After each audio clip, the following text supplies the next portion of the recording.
Assalamualaikum warahmatullahi wabarakatuh. Waalaikumsalam warahmatullahi wabarakatuh. Kali ini Waalaikumsalam Waalaikumsalam warahmatullahi warahmatullahi wabarakatuh. wabarakatuh. izinkan saya Raffi Waalaikumsalam bin warahmatullahi izinkan saya Raffi Nabila untuk memberikan webinar terkait sadar budaya resiko series 3 dengan tema memperkuat kapabilitas proaktif dalam mengidentifikasi dan menangani risiko utama. Eh, Ini profilnya ada narasumber Andi Imanuddin SEAK MBA CPMA CPA CA CBV CMA CRMP ASEAN CPA C CER TSF. Nah, baik banget lah gelarnya. Nah, ini ada dua konten, yaitu pertama tentang overview risk management, yang kedua tentang risk management proses. Overview yang pertama, overview risk management. Definisinya itu adalah budaya, proses, dan structure yang diarahkan sedemikian rupa sehingga dapat mewujudkan kesempatan-kesempatan potensial dan pada saat yang sama dapat menangani efek-efek negatif yang terkait dengan hal tersebut. Ya, ini ada juknisnya di SK nomor 6 DKU MBU 10 20, 2023. Di sini ada IRM, Enterprise Risk Management, dan ORM, Operational Risk Management. Yang ini tujuan manajemen risiko, yaitu pencapaian sasaran, mendukung pencapaian adalah sasaran perusahaan, baik jangka pendek maupun jangka panjang, melindungi aset, mitigasi dampak, dan penerapan good corporate governance.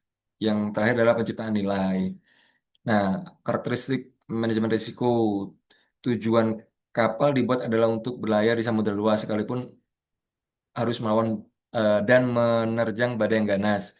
Manajemen risiko tidak sekadar sistem pertahanan yang defensif. Manajemen risiko harus dinamis dan proaktif dalam proses penciptaan nilai bagi perusahaan.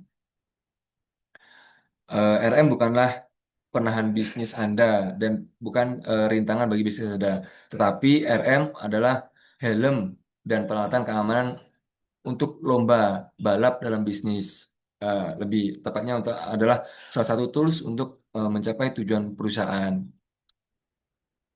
Risk Management Intro GRC. GRC adalah sebuah strategi untuk mengatur tata kelola organisasi, manajemen risiko perusahaan, dan kepatuhan terhadap peraturan secara keseluruhan. Eh, Three lines model. Yang pertama adalah first line rules, second line rules, third line rules. Jadi rules semua ini.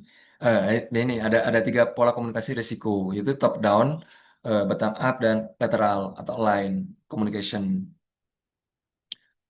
Ini berdasarkan ISO 31000 tahun 2018.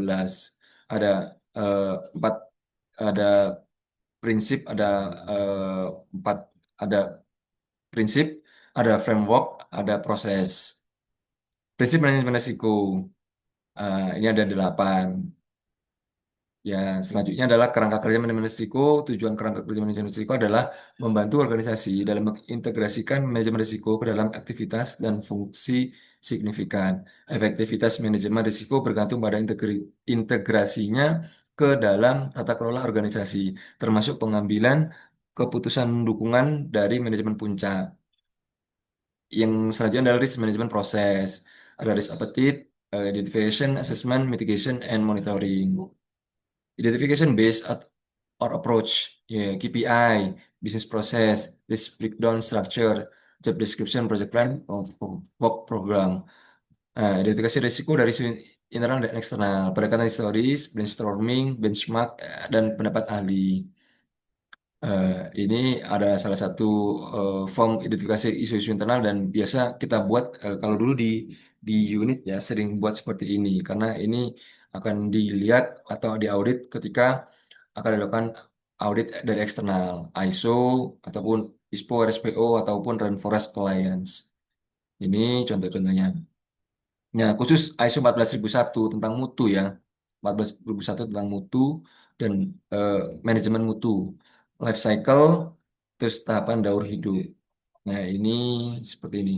Nah, ada risk assessment, ada inherent risk, ada residual risk, existing control, additional control, expected risk. Nah, ini ada risk evaluation, ada frekuensi tinggi, ada eh, peluang kejadian, yaitu frekuensi tinggi ketika 1 kali per hari atau sampai dengan sangat jarang 1 kali per 5 tahun. Ini ada evaluasi risiko dan ini sudah kita buat sebenarnya ketika kita akan melakukan kajian-kajian terhadap eh, ya kajian risiko lah, kajian risiko. Ini ada risk evaluation. Nah, ini ada template-nya, yaitu yang pertama ada kode aspek, terus eh, aktivitas, detail aktivitas, sampai dengan pengendalian lanjutan. Ini terus ada template penilaian Enterprise Risk Management ERP, IRM. Nah, ini seperti ini. Nah, ini ada perlakuan risiko, risk treatment. Yang pertama kategori pengendalian, low, medium risk, dan extreme. Terus proses pemantauan dan penjagaan risiko. Konsep tata kelola perusahaan merumuskan model pemantauan atas sistem manajemen risiko yang sistematik dengan mekanisme sebagai berikut. Ongoing review dan independent evaluation. Ini seperti ini contoh-contoh format yang bisa kita eh, dan ini saatnya eh, Q&A session. Terima kasih. Itu dari saya, Raffi Nabilah. Semoga sadari ini bisa membawa kita lebih aware, lebih sadar terhadap potensi-potensi resiko atau bahaya-bahaya, ancaman-ancaman yang ada eh, di sekeliling kita atau yang potensi ada dalam lingkup pekerjaan kita. Sekian dari saya, terima kasih. Wabillahi taufiq wal hidayah. Wassalamualaikum warahmatullahi wabarakatuh. Waalaikumsalam. Waalaikumsalam warahmatullahi wabarakatuh.